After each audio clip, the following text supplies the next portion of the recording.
ఏదైనా పని మీద మీరెన్నడన్నా సర్కార్ ఆఫీసులకు పోతే ఆడ పరిస్థితి ఎట్లుంటుంది?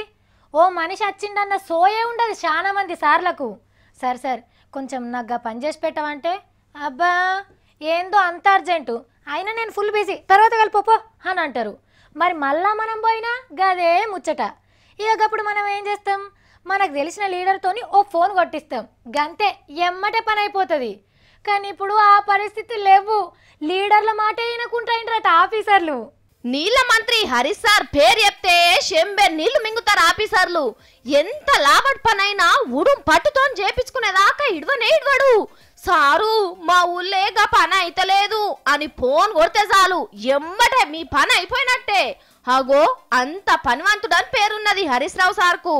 ఇక ఆయన ఇలాకా సిద్దిపేటల ఏక్ నెంబర్ ఆటల మైదానానికి సరిపోను పైసలు సాంక్షన్ చేపించిండు గప్పట్లనే. మంచి ముహూర్తం చూసుకొని మైదానం ఓపెనింగ్ చేసి జర్రసేపు ఆడిపోదామని హుషారుగా పాదం మోపిండు. కానీ చుట్టూ చూసే వరకు సార్కు చక్కెర వచ్చినట్టే అయిందట. ఏడి పన అన్నే ఉన్నది, ఇంచు మందం కూడా ముంగటికే పోలేదట. ఎమ్మటే ఆఫీసర్ను పిలిచి అడిగిండు ఏమున్నదని ఓపెనింగ్ చేయాలి అని. అగో సార్ అనుకుంటా గుట్కెళ్ళి మింగుతాండు ఆఫీసరు. కాగితాలు తీసుకొని మొత్తం చెక్ చేసిండు. మీ పెద్ద సార్కు ఫోన్ కలిపియమంటే కల్పించిండు. నేను నారాయణ ఖేడ్ కూడా నీకు చెప్పిన, నేను స్టార్ట్ చేయమని చెప్పిన, కోడ్ అయిపోయి 20 రోజులు అయింది. ఇవన్నీ నాకు ఎందుకన్నా టెక్నికల్ శాంక్షన్, వర్క్ ఆర్డర్, ఈ లట్టు పొట్టు చెత్త అంత టైం వేస్ట్ కార్యక్రమం ఎందుకు చెప్తారు? పని స్టార్ట్ చేయండి తొందరగా అని మీకు ఫోన్ చేసి బతిలాడితే రిక్వెస్ట్ చేస్తే ఏం చేయాలి? మర్యాదగా మందలిచ్చి ఓపెనింగ్ చేయకుండానే టాటా చెప్పి బయటకు వచ్చిండు.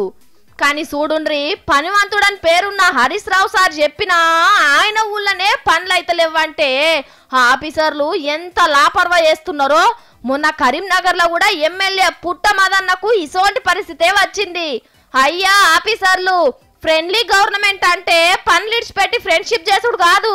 ఈ ముచ్చట సీఎం సార్ తాని ఓక ముందే జాగ్రత్త పడుర్రి, లేకుంటే ఏమైతుందో మాకంటే ఎక్కువ మీకే తెలుసు.